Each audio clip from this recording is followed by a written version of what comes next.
नमस्कार, आप देख रहे हैं एम न्यूज 24/7 और मैं हूं आपके साथ नलोफर अंसारी। आइए नजर डालते हैं आज की खास खबर पर। पीलीभीत में फिल्मी अंदाज में बदमाशों के एक गिरोह ने वारदात को अंजाम देकर पुलिस को खुली चुनौती दे डाली है। इस गिरोह ने तमंचे के बल पर व्यापारी के घर में घुसकर भयानक लूटपाट मचाई और जेवर समेत 40 लाख की नकदी लेकर फरार हो गए, जिसमें इलाके में दहशत का माहौल बन गया है। मामला कोतवाली पुरनपुर के गांव रामपुरा तालुका का है। बता दें कि पीड़ित सुनील गुप्ता की किराने की दुकान है। मंगलवार की रात करीब 8 बजे व्यापारी दुकान बंद कर बंडा हाईवे पर स्थित अपने घर चला गया। कुछ देर बाद दरवाजा खटखटाने की आवाज आई। व्यापारी के दरवाजा खोलते ही बदमाशों ने तमंचा तान दिया और शोर मचाने पर जान से मारने की धमकी देते हुए घर में दाखिल हो गए और पूरे परिवार को बंधक बना लिया। 5 बदमाश घर के अंदर तो 2 बदमाश तमंचा लेकर बाहर निगरानी में लगे रहे। बदमाशों ने परिवार से जमकर मारपीट की और सोने के जेवर समेत 40 लाख रुपए लूटकर बदमाश फरार हो गए। साथ ही व्यापारी की पत्नी और बेटी के पहने जेवर भी उतरवा ली और 2 मोबाइल व सीसीटीवी की डीवीआर भी साथ ले गए। बदमाशों के जाते ही परिजनों की चीख पुकार सुनकर लोगों की भीड़ जमा हो गई। पुलिस ने मौके पर जाकर जांच पड़ताल की। पुलिस पर व्यापारी की तहरीर बदलकर 4 बदमाशों को लिखने का दबाव बनाने का आरोप है, जिसमें व्यापारी ने गलत बताया, जिससे उन जानकारी पर व्यापार मंडल के लोग किराना व्यापारी के घर पहुंच गए और कार्रवाई न करने पर पुलिस के खिलाफ मोर्चा खोलने की चेतावनी दे डाली। फिलहाल इस भयानक लूटपाट के बाद एक और हड़कंप मचा है, तो वहीं दूसरी ओर पुलिस की कार्यशैली को लेकर व्यापार मंडल में भारी रोष है। पीलीभीत से देखते रहिए ब्यूरो चीफ अनिल कुमार वर्मा की खास रिपोर्ट। रात को 8-8:15 बजे सुनील कुमार गुप्ता जो रामपुरा जिनकी दुकान है उसमें 5 लोग ऊपर चढ़े, इनके घर के अंदर घुसे। एक कार में बैठा रहा, एक गेट पे खड़ा रहा। 7 लोगों ने डकैती मारकर बहुत बड़ा लूट करी है। लगभग 40 से 50 लाख की ये लूट हुई है। डकैती हुई है। डकैती हुई है, लूट डकैती हुई की बात है, डकैती हुई है। पुलिस को डकैती में मुकदमा कायम करना पड़ेगा।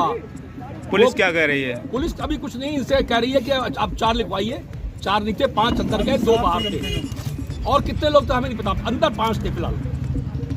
ये किसी कीमत पे भी व्यापारी के साथ जो घटना हुई है इससे कोई समझौता नहीं होगा। और अगर ये मुकदमा कायम नहीं करते, घटना नहीं खोलते, तो शीघ्र बैठक करके अगली रणनीति तय करके, चाहे हमें बाजार बंद करना पड़े, चाहे प्रदर्शन करना पड़े, हम सब कुछ करेंगे। क्योंकि ये एक व्यापारी की इज्जत के साथ हुआ है। बच गई, इसकी जान बच गई। गोली मार देते थे, सबके पास तमंचे थे, गोली मार देते। वो अभी हम लोग जा रहे हैं और हम इसमें डकैती का मुकदमा कायम करवाएंगे। अगर पुलिस नहीं करती है तो उसके आगे बैठ के हम लोग बैठक करके अगली रणनीति तय करेंगे। सुनील गुप्ता आए, हम दुकान बंद करके नीचे से ऊपर आए। उसके 10 मिनट बाद मेरे घर में 5 लोग दाखिल हो गए असले के साथ। उनके हाथ में मौजर पिस्टल थी, 2 के हाथ में चाकू था। और चाकू लेने के बाद उन्होंने सीधे कहा बैठ जाओ, गोली मार दूंगा। माल कहाँ है? माल तो मैंने कहा रख दो भैया, माल आप सब ले लो, मेरा भाई मारो मत, बस मेरे बच्चों के हाथ बांध, मेरे हाथ बांध दिए, मेरी बेटी के हाथ बांध दिए, बेटी की जेवरात उतरवा लिए, बेटी की जेवरात बोले अगर माल और मिला बताया नहीं तो गोली धमकी देके गए हैं कि अगर जब मैं तुम्हारे घर में घुस सकता हूँ तो तुम्हें जान से भी मार सकता हूँ। दुकान पे बैठता है, मुझे देर नहीं लगेगी गोली मारने में। तेरे बच्चे स्कूल जाते हैं। कितना क्या ले गए? करीब 400 ग्राम जेवरात था, 400-450 ग्राम जेवरात था और कम से कम 8 से 10 लाख रुपए नकदी थी। वो सब लेके चले गए और धमकी देके गए।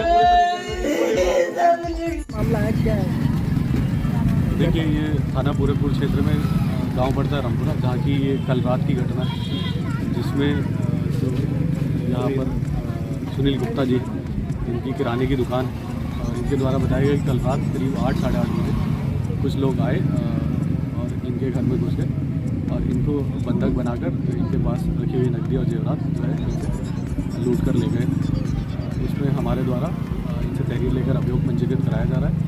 इसमें मेरी तरफ से एडिशनल एसपी और सीओ, एसएचओ पूरनपुर और एसओजी प्रभारी, ये 4 लोगों के अंडर 4 टीमें गठित कर दी गई हैं, जो कि अलग अलग टास्क इनको दे दिए गए हैं और इन पर जल्दी इस वर्कआउट करने का इनको निर्देशित कर दिया गया है। हम लोग इसमें सब लगे हुए और जल्दी से जल्दी पकड़कर इसका अनावरण करेंगे और आगे कार्रवाई हम लोग